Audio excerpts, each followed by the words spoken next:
Perjalanan dimensi waktu sang jenius. Bab 1.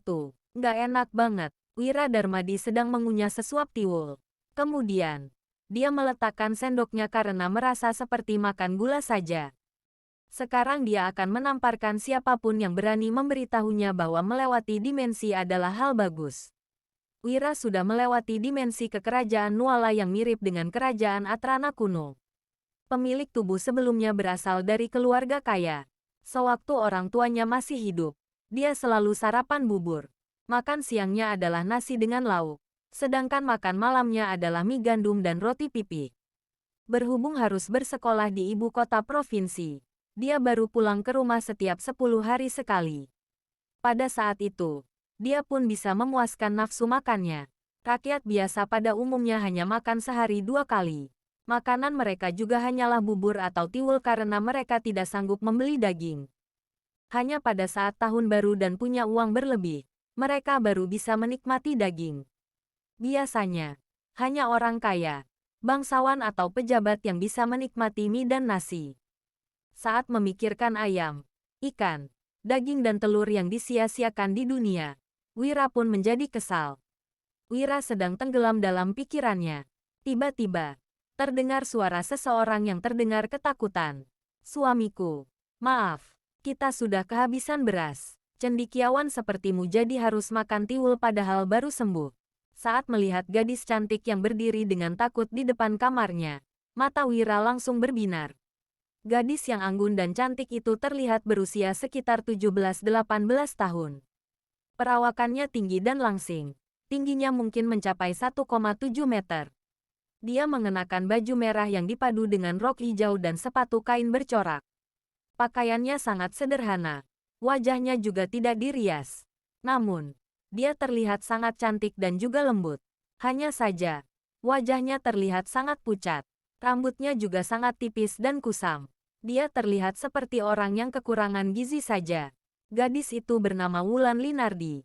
Dia adalah istri pemilik tubuh sebelumnya dan merupakan wanita tercantik di Kabupaten Uswal. Awalnya, pemilik tubuh sebelumnya sudah tidak mempunyai kesempatan untuk menikahinya. Pada saat itu, keluarga Linardi hampir dibantai. Jadi, mereka ingin menikahkan putri mereka agar tidak terlibat masalah. Namun, tidak ada orang di kabupaten ini yang berani menikahinya selain pemilik tubuh sebelumnya yang keras kepala itu. Pada hari pernikahan mereka, keluarga Linardi mendapat kabar bahwa ayah Wulan berhasil memutarbalikkan situasinya. Keluarga Linardi pun hendak membatalkan pernikahan mereka. Namun, Wulan menolaknya dengan tegas. Dia merasa suami istri harus melewati suka dan duka bersama sampai akhir hayat. Entah karena emosi akibat keluarga Linardi hendak membatalkan pernikahan atau ada yang salah dengan pemilik tubuh sebelumnya. Mereka sudah menikah selama 3 tahun, tetapi masih belum berhasil berhubungan intim. Kemarin, pemilik tubuh tiba-tiba sakit dan koma. Pagi ini, Wira sudah melewati dimensi dan menempati tubuh ini. Saat melihat ada sesuatu di hidung mancung gadis itu, Wira pun bangkit dan mengulurkan tangannya. Ah, Wulan langsung berjongkok dan melindungi kepalanya sambil menangis. Suamiku, jangan pukul aku. Semua mas kawin sudah benar-benar habis terjual. Tangan Wira pun berhenti di udara. Berhubung pemilik tubuh sebelumnya memiliki disfungsi seksual, sifatnya pun berubah drastis. Dia berhenti belajar untuk ikut ujian menjadi pejabat, dan hanya tahu bersenang-senang setiap hari. Oleh karena itu, keluarga mereka pun jatuh miskin. Selain itu, pemilik tubuh sebelumnya juga menyiksa istrinya yang cantik ini. Bukan hanya mas kawin Wulan yang sudah habis dijualnya. Dia juga memaksa Wulan meminjam uang dari keluarga Linardi agar dia bisa berfoya-foya. Namun, Wulan malah merasa dirinya berutang budi pada pemilik tubuh sebelumnya. Wulan bukan hanya tidak meninggalkan suaminya, tetapi juga tetap melayani kebutuhan suaminya meskipun tubuhnya sudah terluka karena dipukuli suaminya. Suamiku, jangan pukul aku lagi. Aku bakal cari cara untuk dapat uang, lalu membelikanmu alkohol dan daging. Wulan mendongak dan memohon sambil menangis terseduh-seduh. Aku nggak minum alkohol, juga nggak makan daging. Ada kotoran di hidungmu. Aku cuman mau bantu kamu menyekanya. Wira memapah Wulan yang gemetaran, lalu menyeka abu hitam di ujung hidungnya dengan lengan bajunya. Namun, Wulan malah menjadi lebih takut lagi. Dalam 3 tahun ini, suaminya bukan hanya memukul dan memakinya saja. Kadang-kadang, suaminya juga bisa bersikap lembut. Namun, dia melakukannya supaya Wulan menggadaikan mas kawinnya atau meminjam uang dari keluarga Linardi. Oleh karena itu, Wulan berpikir bahwa suaminya bersikap lembut hari ini karena mau meminta uang kepadanya. Wira meminta maaf dengan suara lembut. Dulu, aku yang salah. Kelak, aku nggak bakal pukul kamu lagi. Wulan langsung menangis dan berkata, suamiku, kamu pinjam berapa banyak uang lagi di luar sana? Waktu terakhir kali aku pulang ke rumah, kakakku sudah bilang kalau dia nggak bakal pinjamin aku uang lagi. Wira tersenyum masam. Aku nggak pinjam uang dari luar. Aku juga nggak bakal suruh kamu pulang untuk pinjam uang lagi. Wulan tidak sepenuhnya percaya pada kata-kata Wira. Serius, Wira mengangguk. Percayalah padaku, gadis sebaik ini sangat sulit dicari. Kenapa pemilik tubuh sebelumnya tidak menghargainya? Aku bakal percaya sama kamu sekali lagi.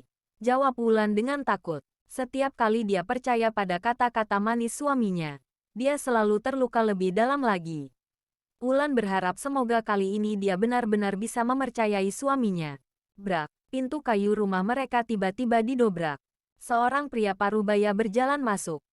Pria itu bertopi hitam, mengenakan pakaian hitam yang dipadu dengan ikat pinggang merah dan sepatu bot kain. Saat melihat Wulan, mata pria parubaya itu langsung berbinar. Setelah itu, dia melirik tuil yang ada di meja dan berkata sambil tersenyum. Wah, Tuan Wira, kamu sudah bosan makan nasi. Ya, benar juga. Kalau makan nasi sehari 3 kali, kamu juga bakal susah buang air besar karena terlalu nggak berserat. Di zaman dahulu, sanggup makan nasi sudah merupakan hal yang sangat dibanggakan. Wira merasa pria parubaya itu tidak asing. Tetapi dia tidak bisa mengingat apa hubungan pria ini dengan pemilik tubuh sebelumnya. Pak Budi, kalau mau pamer kekayaan, balik saja ke dusun Silali. Jangan pamer di dusun Darmadi.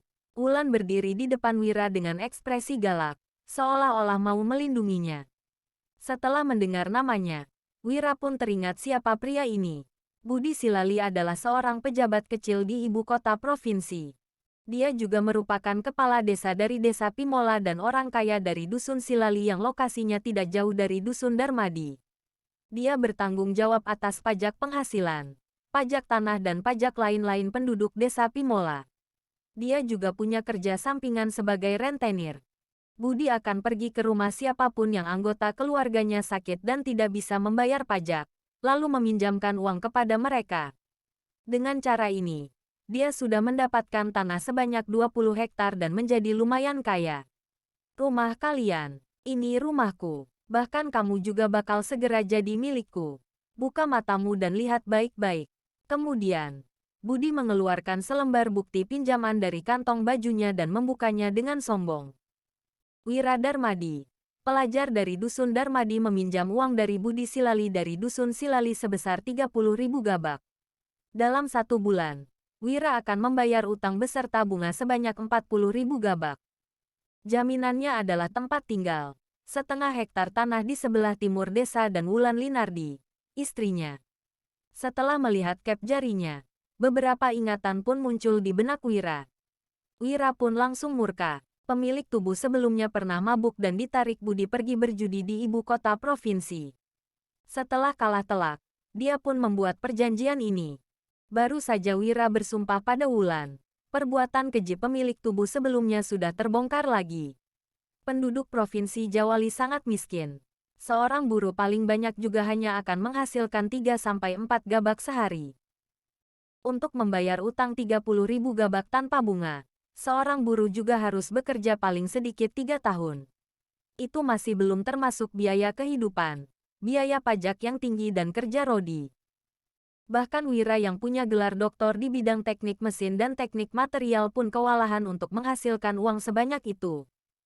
Budi menatap Wulan dengan penuh hasrat dan berkata, "Cantik, kalau kamu ikut aku jamin kamu bakal hidup enak. Kamu nggak perlu hidup menderita lagi dengan si pemboros ini." Wulan menoleh ke arah Wira. Air mata sudah membasahi pipinya dan menetes ke lantai. Ternyata dia memang salah karena sudah mempercayai suaminya. Wulan bisa menerima penyiksaan apapun dari suaminya. Tetapi dia tidak menyangka suaminya akan menggunakan dirinya sebagai jaminan. Pada saat ini, hatinya benar-benar hancur. Wira tidak tahu harus bagaimana menghibur Wulan. Dia pun menatap Budi yang sombong dan berkata, "Bawa pergi surat perjanjianmu itu. Berengsek, kamu nggak mau bayar utang." Budi langsung murka. "Aku bisa pulang ke dusun Silali dan suruh ratusan orang untuk datang dan memukulmu sampai cacat. Pemimpin daerah juga bakal kasih aku rumah, tanah dan istrimu padaku. Sudah ada bukti masih berani mengelak. Kamu sudah bosan hidup, ya?" Wulan menarik lengan baju Wira dan berkata, "Suamiku, kita harus bayar utang. Aku bakal pulang ke rumah untuk pinjam uang.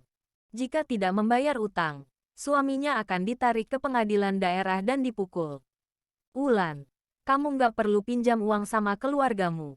Aku bisa selesaikan masalah ini."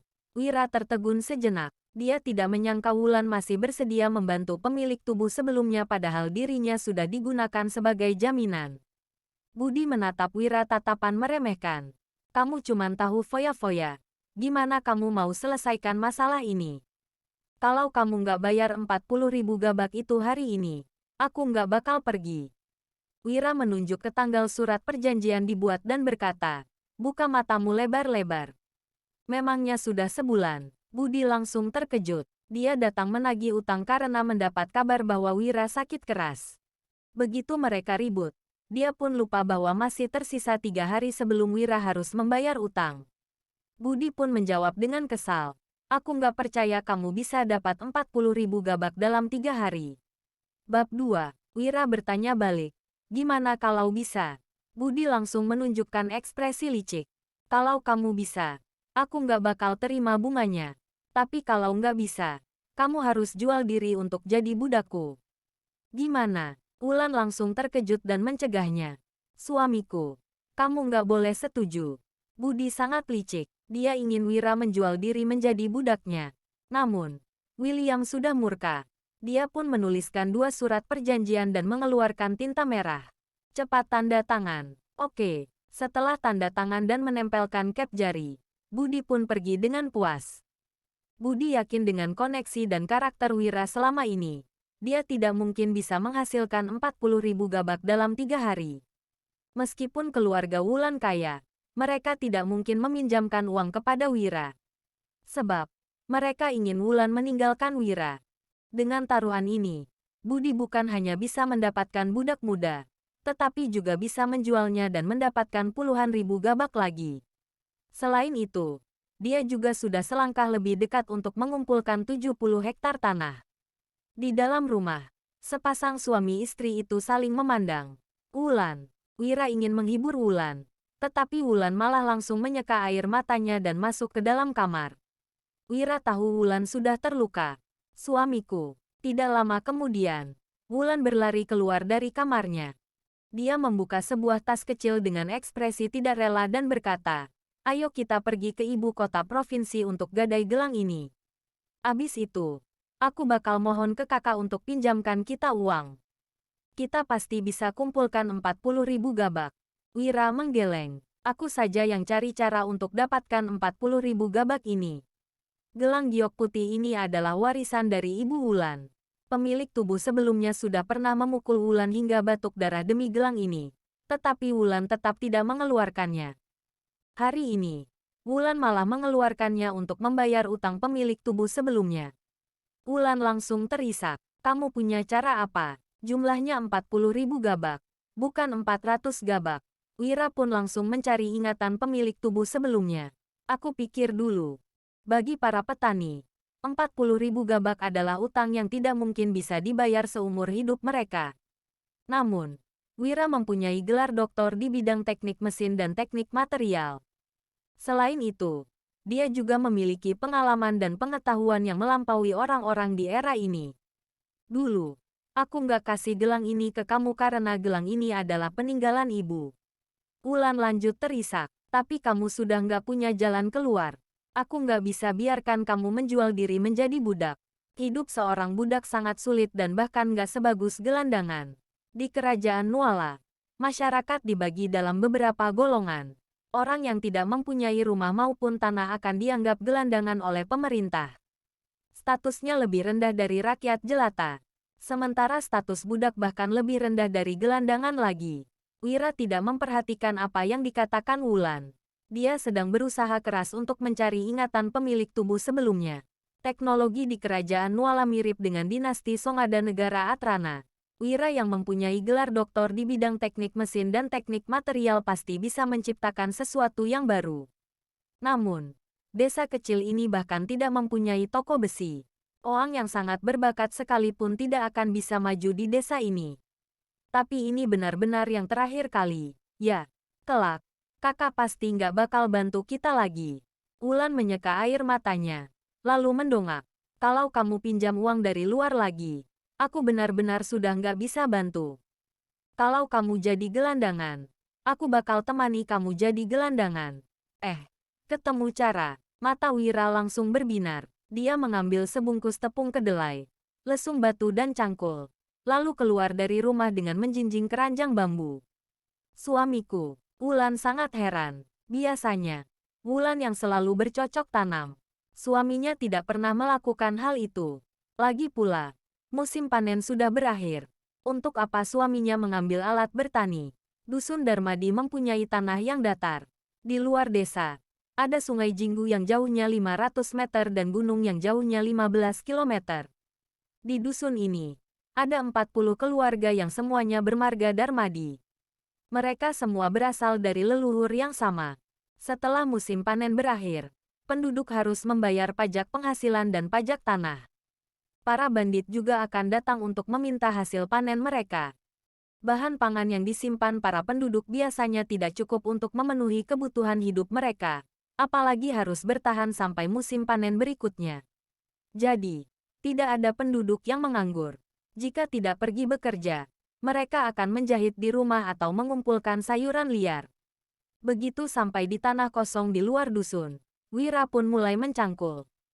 Dia mengambil sehelai rumput, mencucinya di air dalam ember, lalu mulai mengunyahnya. Bukannya itu Wira, kenapa dia makan rumput? Pasti rumahnya sudah kehabisan makanan. Dengar-dengar, dia berutang 40.000 gabak sama Pak Budi. Kalau dia tidak bisa bayar 3 hari lagi, rumah, istri dan tanahnya bakal jadi milik Pak Budi. Dasar pemboros. Padahal ayahnya sudah tinggalkan begitu banyak harta buat dia. Tapi semuanya sudah habis di foya-foya. Sekarang dia sampai harus makan rumput lantaran kelaparan. Mampus. Saat melihat Wira yang mengunyah rumput, beberapa wanita yang keluar untuk memetik sayuran liar pun menghujatnya. Wira pun memuntahkan rumput yang dia kunyah, lalu mulai mencangkul. Pemilik tubuh sebelumnya tidak bekerja dan jarang berolahraga.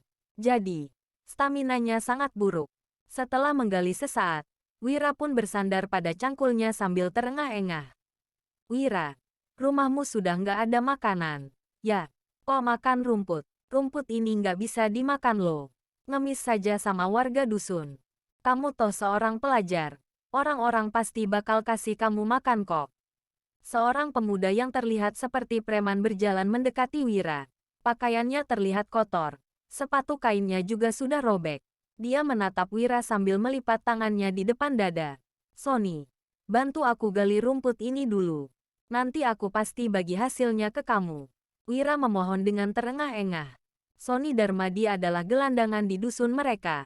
Dia tidak bekerja dan hanya suka berkeliaran. Dulu, asalkan bertemu dengan pemilik tubuh sebelumnya, Sony selalu menyanjungnya. Bagaimanapun juga, pemilik tubuh sebelumnya adalah seorang pelajar yang mungkin menjadi pejabat. Sejak pemilik tubuh sebelumnya jatuh miskin, Sony bukan hanya tidak menyanjungnya lagi, tetapi malah mengejeknya. Setelah mendengar permintaan Wira, Sony langsung memelototinya. Asal kamu tahu, aku nggak bakal kelaparan kemanapun aku pergi. Memangnya aku perlu dikasihanimu? Yang mau kubagi kasih kamu itu bukan rumputnya. Jika bukan karena badannya terlalu lelah, Wira juga tidak ingin menghiraukan Sony. Sony memang tidak akan kelaparan karena dia sangat tidak tahu malu. Kamu nggak perlu jelasin lagi. Aku tahu situasimu. Kok, jangan gali lagi. Pergi saja ke rumah mertuamu dan minta maaf. Sebenarnya, harga diri itu bukan apa-apa. Kalau sudah jadi gelandangan, kamu bakal nyesal. Sony yang sudah berpengalaman memberi nasihat kepada Wira. Melihat Sony yang tidak mau membantunya, Wira pun tidak menghiraukannya lagi dan terus menggali. Berhubung Wira tidak mau mendengar nasihatnya, Sony juga langsung pergi. Sebelum pergi, dia berkata, kalau nggak mau dengar nasihat orang, yang rugi juga kamu sendiri. Wira, rumput itu nggak bisa dimakan. Ayo ikut aku kasih kamu sedikit makanan dulu. Saat menjelang siang, seorang pria parubaya menghampiri Wira. Pria ini berperawakan tinggi dan kurus. Dia mengenakan baju lengan pendek dan bertelanjang kaki. Matanya memancarkan keramahan. Wira menggeleng sambil tersenyum. Paman Hasan, aku gali rumput ini bukan untuk makan. Hasan Darmadi dulunya bernama Wasan Darmadi. Dia mengubah namanya setelah masuk militer. 5 tahun yang lalu, dia sudah kembali dari militer. Hasan juga merupakan kerabat jauh Wira. Sebelum masuk militer, Hasan sudah mempunyai 2 putra. Sepulang dari militer, mereka dikaruniai 3 putri lagi. Berhubung tanah rumah mereka tidak cukup besar, Hasan menyewa 2 hektar tanah lagi untuk bertani. Keuangan mereka juga tidak terlalu bagus. Jika Wira menerima pemberian Hasan, keluarga Hasan akan jadi kekurangan. Memangnya kenapa kalau makan rumput? Semua senior di dusun juga pernah hidup susah. Ujar Hasan. Hasan mengira Wira malu untuk mengakui bahwa keluarga mereka sudah kehabisan makanan karena dia adalah seorang pelajar. Wira pun menjawab sambil tersenyum. Paman Hasan, tenagaku sudah habis. Boleh bantu aku gali bentar nggak? Kamu lemah banget, cuman gali rumput ini saja sudah begitu capek. Kamu harus banyak olahraga, ucap Hasan sambil menggeleng. Kemudian, dia meraih cangkul Wira dan mulai menggali. 1 jam kemudian, sebidang besar tanah sudah kosong karena digali.